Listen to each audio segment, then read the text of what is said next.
Yaşayanların dünyasından ruhlar alemine sesleniyorum. Sana nasıl hitap etmemizi istersin?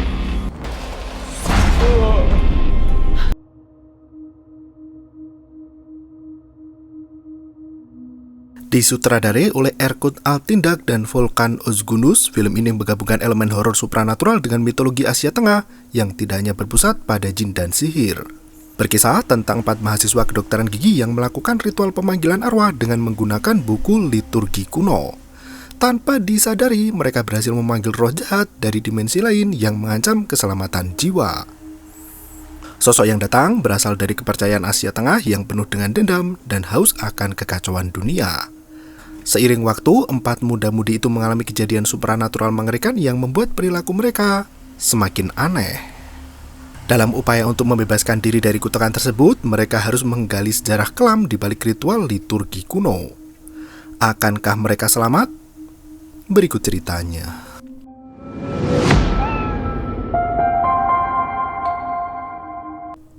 Pagi itu, mahasiswa di salah satu kampus ternama Istanbul fokus mengerjakan soal ujian yang tertera di atas meja.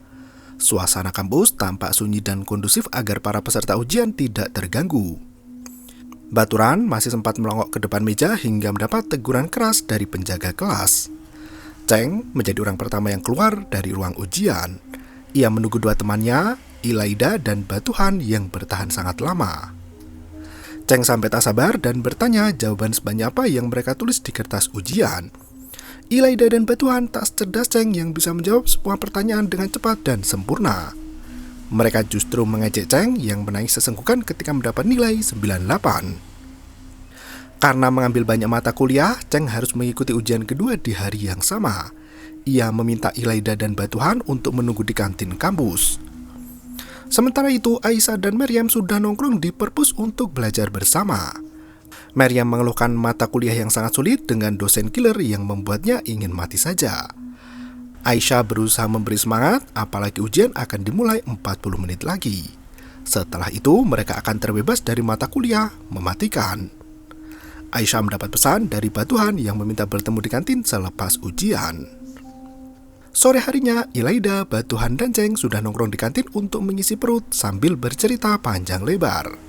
Tak berselang lama, Aisyah ikut bergabung dengan 3 temannya itu untuk merayakan hari terakhir ujian. Ilaida mengajak Aisyah untuk datang ke rumahnya malam nanti untuk melepas penat pasca belajar keras. 6.30'da ben de buluşuyoruz. Sınırsız eğlence vaat ediyorum. Mereka berencana menonton film horor bersama sambil menghabiskan cemilan. Ilaida meminta mereka bertiga untuk datang di jam 6:30 malam. Setelah sepakat, muda-mudi itu berpesta sambil melakukan berbagai macam permainan. Film horor menjadi sajian tengah malam yang sangat tepat untuk meningkatkan adrenalin. Setelah film horor, mereka tak lupa untuk mengkritisi dan memberi pandangan masing-masing. Batuhan memberi ide untuk memainkan botol kejujuran. Cheng tak setuju dengan permainan itu karena pertanyaan yang dilontarkan selalu mengarah ke urusan pribadi. Agar Cheng tidak pulang duluan, Ilaida mengambil permainan seru dari kamarnya. Bir şey diyeceğim, çok acayip bir şey getireceğim. Otur yerine bekleme. Çok acayip. Tak disangka ternyata gadis itu memiliki papan jelangkung yang diperoleh dari pemilik rumah sebelumnya. Ilaida mengaku menemukan papan Ouija itu saat membersihkan basement dan langsung diberikan padanya secara cuma-cuma. Sence eski ev sahiplerinden bir hediye. Anehnya, di dalam wadah papan Ouija ada sebilah pisau kecil yang sangat tajam. Batulah justru tertarik dengan belati itu dan langsung memainkannya. Ilaida membuka kitab kuno di dalam papan Ouija itu dengan berbagai simbol dan tata cara ritual. Ilaida meyakini kitab itu berisi panduan untuk melakukan ritual pemanggilan arwah. Sebagai mahasiswa berprestasi, Cheng tidak mau ikut-ikutan temannya untuk melakukan ritual itu. Ilaida langsung mengejek Cheng sebagai pria penakut. Batulah ikut mengolok-olok temannya itu dan berkata jika Cheng ketakutan saat menonton film horor. Melihat wajah Cheng yang tanpa rasa dan gelisah, Aisyah tertawa terbahak-bahak. Ternyata Cheng memang penakut dan berpikir jika ritual itu benar-benar mendatangkan roh jahat. Cheng meminta Ilaida untuk memeriksa catatan peringatan di kitab kuno itu. Ia yakin ada hal berbahaya yang seharusnya tidak mereka lakukan. Ilaida kesulitan untuk menerjemahkan kitab karena berisi kalimat Mongolia dan bahasa Altai. Ia hanya bisa menerjemahkan bab terakhir yang menceritakan tentang seorang penyihir yang ganas dan kejam. Beberapa kalimat lain tidak memiliki makna yang berarti, seperti bacaan mantra atau semacamnya. Cheng tetap menolak untuk bermain, sementara Batuhan dan Aisha sudah tidak sabar untuk melakukannya.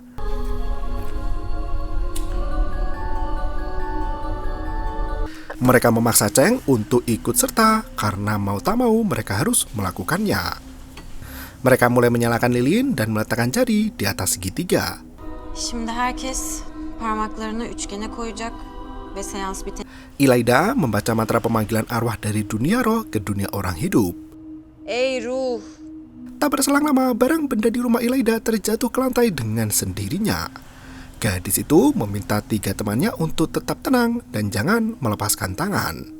Ia melanjutkan pembacaan mantra hingga pintu rumah terbuka perlahan. Segitiga di papan Ouija itu mulai bergerak dan membuat mereka semua panik bukan kepalang. Ilaida iseng menanyakan nama dari roh halus yang datang. Sana nasıl hitap etmemizi istersin? Ouija kembali bergerak menuju ke setiap hurufnya. Sosok bernama Bias menyapa dengan kedipan lampu yang bertubi-tubi. Batuhan melepaskan tangannya yang membuat lampu kembali normal. Ia menuduh Ilaida sebagai orang yang menggerakkan papan segitiga Ouija untuk menakut-nakuti mereka bertiga. Ilaida panik karena Batuhan melepaskan jari sebelum mereka memulangkan roh itu ke asalnya. Listrik di rumah itu tiba-tiba padam dan tersisa 4 lilin kecil yang menjadi sumber penerangan. Ilaida meminta Batuhan untuk menemannya memeriksa sekring rumah. Mendengar suara petir yang gemuruh, Aisha sangat ketakutan dan mencengkeram tangan Cheng.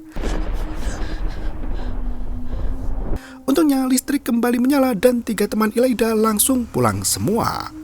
Hanya tinggal Ilaida yang harus membereskan papan permainan Ouija itu sendirian.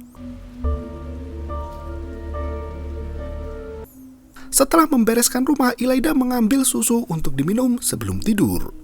Saat dia menanggak susu di dalam gelas, air semula berwarna putih tiba-tiba berubah menjadi merah. Ilaida terkejut melihat hal itu dan langsung memuntahkan susu di mulutnya. Tak disangka, warna merah itu hanya halusinasi semata. Gelas itu terisi susu yang berwarna putih jernih. Ilaida tak mempedulikan hal itu dan bergegas tidur. Pagi harinya ia mendengar suara aneh di dapur. Ternyata toples berisi pasta miliknya tumpah begitu saja. Gadis itu tidak berpikir ada yang aneh dan langsung membereskan kekacauan itu. Setelah rapi, Ilaida bersiap untuk pergi ke kampus. Tiba-tiba sosok supranatural laki-laki mencekik leher Ilaida yang mengakibatkan kesulitan bernafas. Tak berselang lama, sosok gaib itu menghilang dalam sekejap mata. Karena takut dengan teror mistis yang terjadi, Ilaida sengaja membawa papan Ouija itu ke kampus dan disembunyikan di dalam loker. Saat Ilaida pergi bersama Aisha, Cheng dan Batuhan minum kopi di kantin sampai lupa bayar, sang penjual kopi bernama Sulaiman langsung menegur 2 mahasiswa yang asik mendengarkan lagu di headsetnya itu. Tak berselang lama, Ilaida dan Aisha datang untuk bergabung dengan 2 pemuda itu. Sulaiman langsung tahu pesanan kopi yang biasa diminum Aisha dan juga Ilaida. Setelah Sulaiman pergi, Aisha mengeluhkan 2 teman prianya, Cheng dan Batuhan, yang tidak mengantar pulang sampai rumah. Mereka meninggalkan Aisha di ujung jalan dan membuat gadis itu berjalan sendirian di malam larut. Ilaida mulai bertanya apakah ada yang dari mereka terkena teror gaib setelah melakukan ritual pemanggilan setan tadi malam. Batuhan langsung menyalahkan Ilaida yang menjadi dalang dari ritual sesat tadi malam. Ilaida pun bercerita jika ia sengaja membawa papan Ouija itu ke kampus dan meninggalkannya di dalam loker. Ia terlalu takut untuk menyimpan benda keramat itu di rumah lagi. Apalagi ritual semalam belum tuntas di mana iblis bias masih berada di sekitar rumahnya. Ilaida memilih untuk pergi dulu karena ia harus bekerja paruh waktu di radio. Aisha menyusul pulang, namun gadis itu pergi ke toilet terlebih dahulu. Ia hendak memperbaiki riasan wajah, namun entitas gaib mulai mengganggu. Awalnya pintu bilik kamar mandi bergerak tak tentu arah hingga listrik kamar mandi itu padam seketika. Kimse var mı? Aisyah berusaha untuk memberanikan diri dan memeriksa apa yang terjadi. Saat hendak membuka bilik toilet yang bergerak itu, dua mahasiswi lain masuk ke dalam kamar mandi dan situasi kembali normal seperti sedia kala. Aisyah melenggang pergi, namun ia melihat simbol aneh terlukis di cermin kamar mandi. Di tempat lain, Ilaida siaran sendiri dan membuka telepon interaktif untuk berbincang dengan pendengar setia. Setelah penelpon pertama yang terus menggoda, muncul satu penelpon lain yang mengeluarkan suara misterius. Oh, sesini alamıyoruz. Merasa aneh dengan telepon itu, Ilaida langsung mengakhiri panggilan dan lanjut memutar lagu sesuai request. Tak disangka, monitor menyala sendiri dengan layar buram dan terdengar suara memanggil nama bias berulang kali. Sosok iblis laki-laki muncul di depan layar hingga membuat Ilaida lari ketakutan. Ia mengirim pesan pada Aisyah untuk datang ke rumah nanti malam. Di tempat lain, Cheng dan Batuhan sibuk mengerjakan tugas praktek di lab. Batuhan mulai merasakan gatal di tengkuk leher hingga kehilangan konsentrasi. Batuhan keluar untuk membeli kopi dan meninggalkan Cheng sendirian. Cheng bergegas melanjutkan tugas, namun alat pemeriksaan gigi jatuh sendiri dari meja. Cheng terenyah begitu melihat gunting bedah dan beberapa benda lain melesat sendiri. Untungnya, Batuhan kembali ke lab dan mendapati si Cheng ketakutan. Ne oldu lan? Öcü görmüş gibisin. Batuhan berusaha menenangkan Cheng, namun tiba-tiba simbol aneh mulai muncul di layar televisi di mana mereka mulai menyadari akan gangguan gaib itu. Di tempat lain, Aisyah tidur di rumah Ilaida yang ketakutan berada di rumah sendirian. Ilaida masih merasa diintai oleh makhluk mengerikan bernama bias itu. Aisyah berusaha menenangkan Ilaida dan berkata jika mereka kelelahan menghadapi ujian yang menyeramkan. Ne bileyim, kafam o kadar karışık ki hala anlam veremiyorum. Ilaida pergi untuk tidur dulu sementara Aisyah masih membaca buku. Ia heran melihat halaman buku catatan yang terlukis simbol iblis di setiap lembarnya. Lampu mulai berkedip dan berhenti begitu saja. Aisyah bergegas ke kamar mandi untuk menenangkan diri. Anehnya, sosok bayangan hitam melintas di belakangnya. Aisyah mengikuti bayangan itu di mana Ilaida menyusul ke kamar mandi dengan membawa handuk. Ayça, çok özür dilerim. Batuhan yang masih membersihkan alat bedah di lab kembali mendapat gangguan mistis. Ia ternyata melihat pintu lemari yang terbuka sendiri. Bahkan setelah Batuhan menutupnya, pintu itu terbuka lagi. Listrik mulai berkedip, pertanda datangnya hantu. Tubuh Batuhan diikat di atas meja dengan mulut yang menganga. Pria itu tak bisa bergerak dan tak bisa bicara. Jin bias muncul dengan alat pencabut gigi dan Cheng membangunkan Batuhan yang ketiduran di atas meja. Tak disangka gigi Batuhan benar-benar tercabut dari rahangnya dan berdarah. Di tempat lain, Jin bias mendekati Ilaida dan menunduk di depan muka. Ilaida terbangun mendengar alarm keamanan rumah yang menyala seolah ada penyusup yang masuk ke kamar Ilaida. Gadis itu langsung mematikan alarm setelah memastikan tak ada penyusup di rumah itu. Alarm çalışmış. Bir sorun da yok gibi. Hari berikutnya, Ilaida menelpon teknisi untuk memeriksa alarm pengamanan rumah yang menyala sendiri tadi malam. Mereka menjelaskan ada 8 sensor di rumah Ilaida yang akan berbunyi jika pintu atau jendela bergerak di malam hari.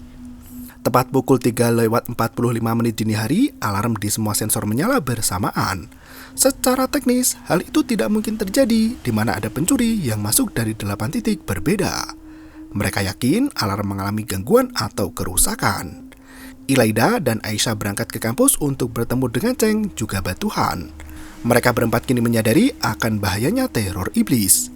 Mereka menceritakan setiap gangguan yang dialami hingga tertuju pada simbol misterius. Mereka yakin teror itu berasal dari simbol mengerikan. Untuk mengetahui apa yang terjadi, Aisyah pergi ke kampus dan mencari simbol yang sama dengan benda gaib itu. Aisyah berhasil menemukan informasi terkait simbol penting yang disebut sebagai bias. Mitos tersebut berakar dari Anatolia dan Asia Tengah di mana roh jahat yang menghantui manusia akan memakan rasa takut yang terpencar dari hati tiap orang.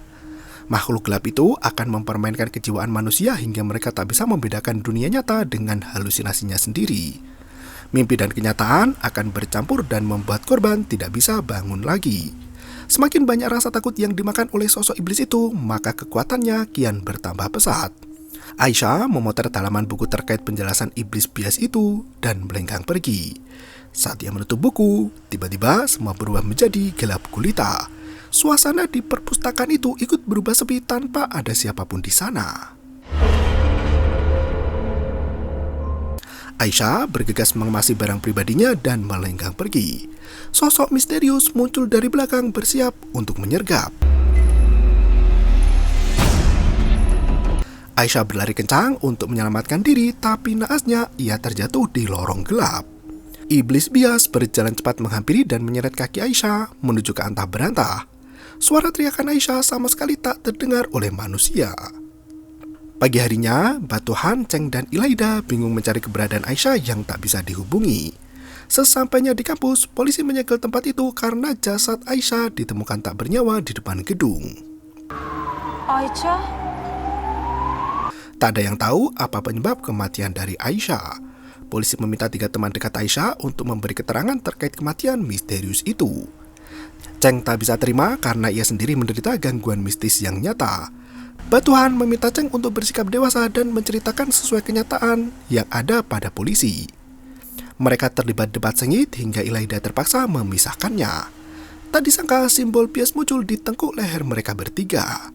Ilaida semakin panik, bukan main. Ia berkata jika iblis bias akan segera menghabisinya. Mereka mencari tahu jalan keluar dengan membaca buku terakhir yang dipinjam Aisyah. Ternyata orang yang merasa diteror oleh simbol itu sudah menjadi sasaran iblis bias yang siap merenggut nyawa manusia. Mereka akan mati dengan cara mengenaskan tepat di 2/3 matahari terbenam. Makhluk mitologi itu berasal dari prasasti Orkon yang berumur ribuan tahun. Manusia yang memiliki simbol di kulit tubuhnya menjadi pertanda tak akan selamat. Meski terlambat, Ilaida meyakini masih ada cara untuk selamat dari pertempuran melawan bias. Ia membuka artikel berita di surat kabar di mana kasus pembantian pernah terjadi dengan simbol yang sama.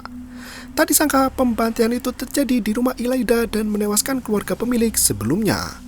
Ada satu wanita yang berhasil selamat dari penyerangan gaib itu. Wanita itu bernama Zainab yang kini bekerja sebagai spiritualis.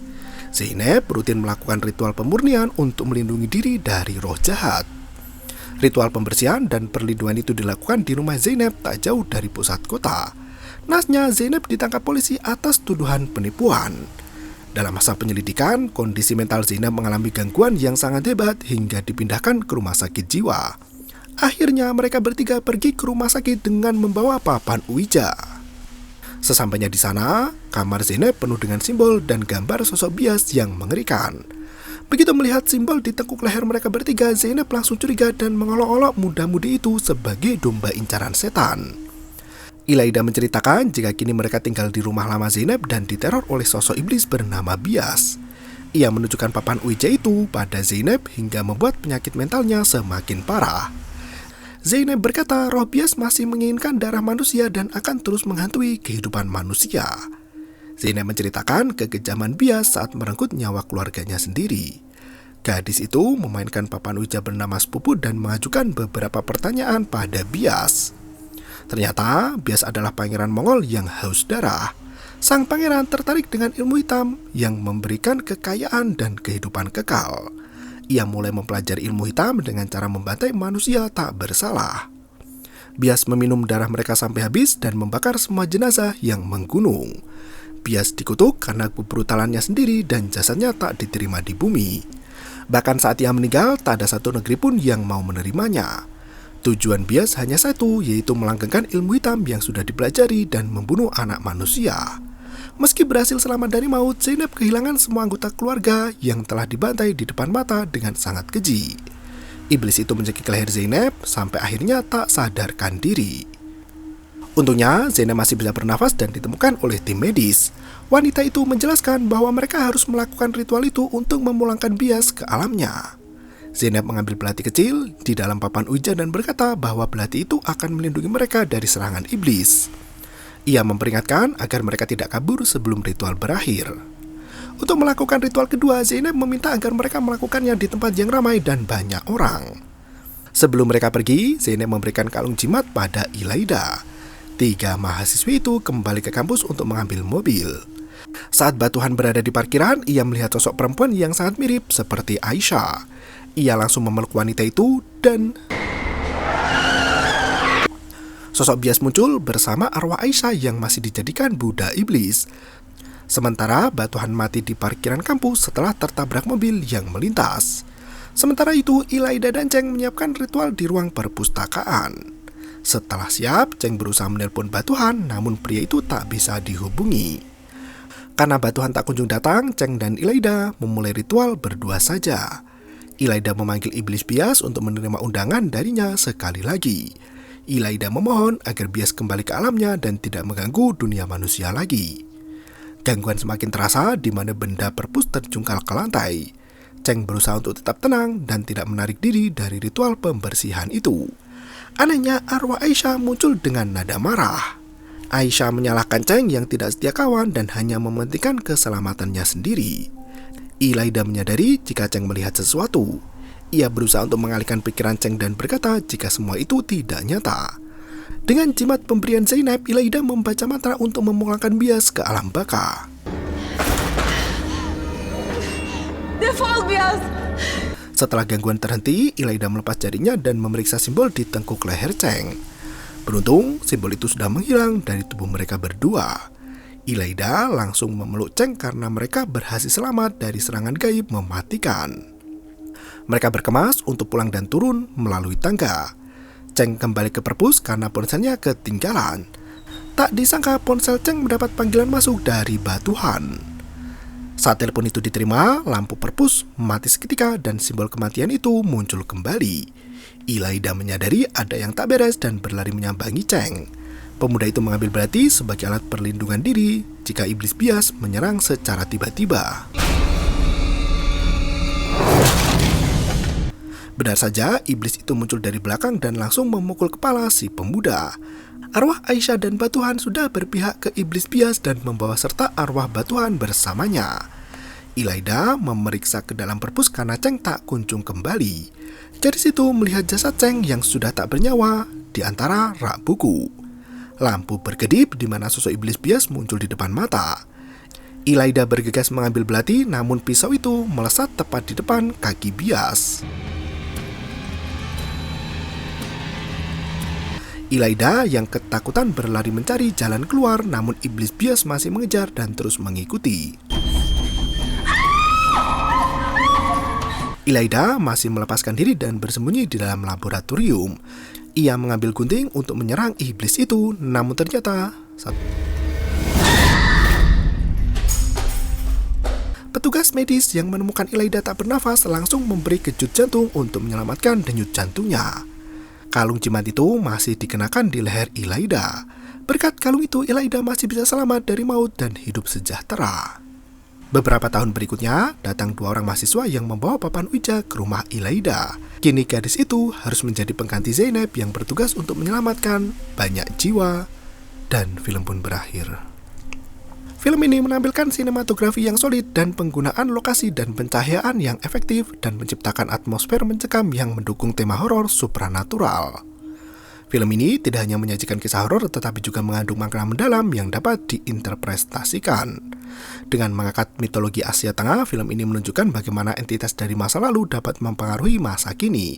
Hal itu mengingatkan penonton akan pentingnya memahami dan rasa hormat pada sejarah dan tradisi. Karakter-karakter dalam film ini menghadapi ketakutan dan trauma mereka sendiri yang diperkuat oleh kehadiran entitas jahat. Ini menggambarkan bagaimana menghadapi dan mengatasi ketakutan internal adalah bagian penting dari pertumbuhan pribadi. Secara keseluruhan, film ini menawarkan pendekatan baru dalam genre horor Turki dan menggabungkan elemen mitologi yang jarang diangkat. Meskipun memiliki beberapa kekurangan dalam aspek teknis dan naratif, film ini tetap memberikan pengalaman yang menarik bagi penonton yang mencari kisah horor dengan latar budaya yang berbeda. Terima kasih dan sampai jumpa. Yo, bermau itu ketarik.